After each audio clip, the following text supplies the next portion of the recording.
All right, ladies and gentlemen, as you can see, sneak peek number 4 is here for the February update. It's not what anyone could have expected. We're getting a brand new uniform for Kitty Pryde. It seems like part 2 of the February update is actually not going to be tied to part 1, which was Ant-Man and the Wasp Quantumania, which is quite unfortunate. It means nothing possibly for Cathy Lang, and it means we're going to be waiting maybe until next month to see Kang added to the game as a playable character. So it's a Marauders update. Let me know how you guys feel about that in the comment section. Kitty Pryde doesn't really have much use in the game right now. It's going to be very interesting to see what they actually do for her, because she recently just got replaced as the best leadership character for your mutants with the addition of Polaris. So I want to see if they're going to make her even more of a leader slash support, or if they're going to actually make her a DPS. And if they do that, how much can they really push the envelope with her, because of the fact that we have so many speed characters that we got recently. We got Ant-Man, we have Shadow Shell, now a speed character, we have Spider-Man, we have Black Widow. So Kitty Pryde being at tier 3, if she's not coming in with something spectacular, I don't really see how she's gonna change the game and be worth the X-Gene subscription. However, this is what they had to say right here on the forums. Agents, the captain of the Marauders has embarked on a new voyage to the island of Krakoa, the Red Queen. Check out the new look and power of this superhero who has the ability to pass through matter. Looks like we're in for at least one more sneak peek, possibly 2. This update is going to be based on, I'm guessing, this iteration of the Marauders. So as you can see, we have Kitty Pryde front and center. We have Bishop here, we have Dakin, we have Psylocke, and we have a couple new faces in the back here that are not currently in Marvel Future Fight. So more than likely, they're not going to be added to the game. So let's just say that right now, they generally, as of late, they don't add more than 1 new character per update. And I'm talking per big update, not mid-month patches. These guys in the back, not coming. Aurora, not coming. Tempo, not coming. What I believe is Samus, not coming. Okay, he has the ability to control dreams. She has the same power as Northstar, if you know who that is. And she has the ability to manipulate time. She can slow down time, speed up time. So basically, just think time freeze in Marvel Future Fight. Her entire power is that. Anyways, back to the primary focus of this sneak peek, which is Kitty Pryde. And as you can see, this version of her has Lockheed.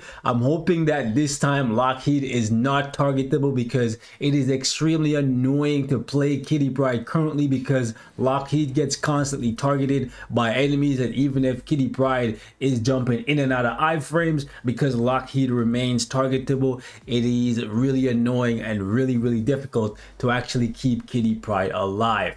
Anyways, I'm excited just because of the fact that since Bishop just got an Awaken skill, there's a likelihood here that he's going to get a uniform, and I'd really love to use him because I just awakened him and I still haven't used him for anything. Dakin looks really cool in this outfit, so it would be dope if he got a uniform. He's still trapped at tier 2, so if they gave him a uniform, more than likely they would give him either a tier 3 or an awakening. Kitty Pryde is getting the tier 3, so more than likely he would be awakened alongside somebody else. I'm not too sure who else they would put with him, since Psylocke is already awakened. And I don't really think they're going to do anything for Psylocke, since this is how she looks in her base form, but I could be surprised. You know, they could do something for Psylocke, tweak the look ever so slightly and give us a new uniform for her. It's been a while, what is it, like a year since she got a uniform? I personally don't think she needs one right now. The other 3 needed far more, and Kitty Pryde especially, in my opinion, since she's a paywall character and she has terrible survivability and she's no longer being used for any content at all, simply because of the fact that for the longest time, the only reason why you wanted Kitty Pryde was so you could use her in squad battle for the speed mutant day. And when they got rid of squad battle, then ABL, and currently we have Polaris for that, and Polaris was given away for free, as opposed to Kitty Pryde, who you can only get access to via a subscription, as you can see right here. So you have to pay money straight up for her. Granted, nowadays you can't get it for free anymore. She is paywall similar to Kitty Pryde,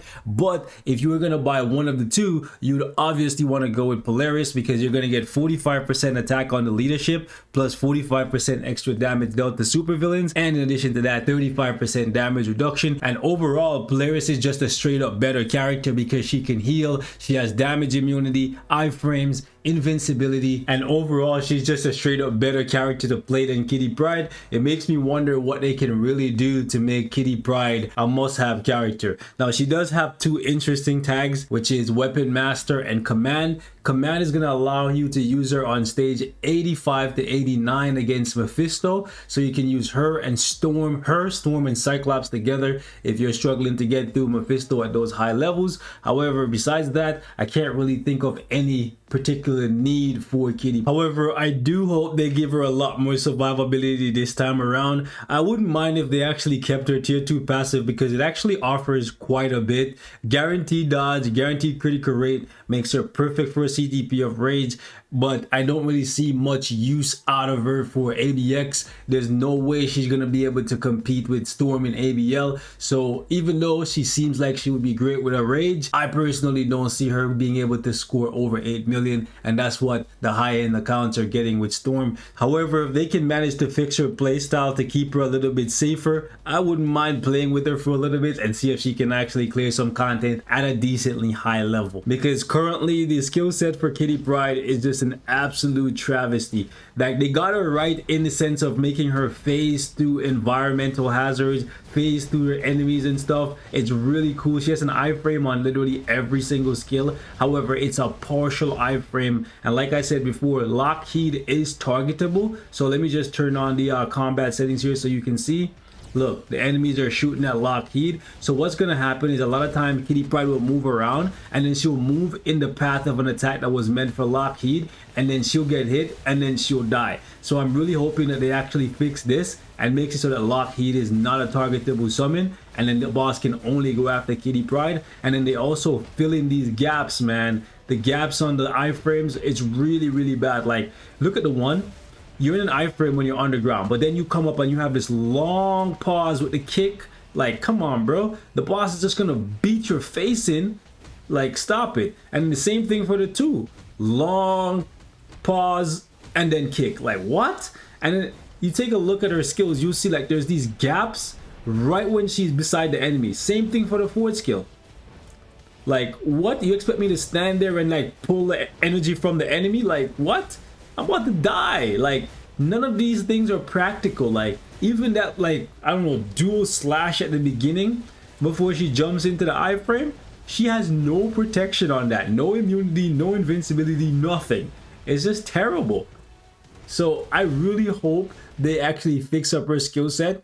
They can put an iframe on every single skill and she still wouldn't be the safest character in the game, because iframe ignore is a real thing for PvP and then also for PvE, because all of these bosses in World Boss Legend, they have plenty of attacks that can still hit you. So I wouldn't mind if she had a full iframe on every single skill, but that's not practical, right? That would be kind of annoying for certain characters in PvP, like maybe in Alliance Conquest or something like that. But for like top tier PvP, like Timeline Battle, it would be nothing. She would still probably get dusted by a tier 4. Either way, I'm interested to see what they actually do with this Marauders update. I'm personally still a little bit annoyed because Kitty Pryde getting tier 3 means that Cassie Lang could have gotten tier 3 since they're both speed. So it seems like they're just deliberately leaving this character at tier 2. I have no idea why, but from what I'm hearing, Ant-Man and the Wasp was trash, so maybe there isn't that much love for Cassie Lang. I heard she wasn't really a good character anyways. I didn't watch the movie because I'm kind of done with the MCU. I'm tired of the whole like agenda pushing that they're doing. So it is what it is, man. I'll just play the game, and whatever they give us, I'll have my fun with it and then call it a day. I heard they even shit on my boy MODOK, so even more incentive not to spend no money on no MCU tickets, man. Let them flop in the box office. I'll catch you guys in the next one. Peace.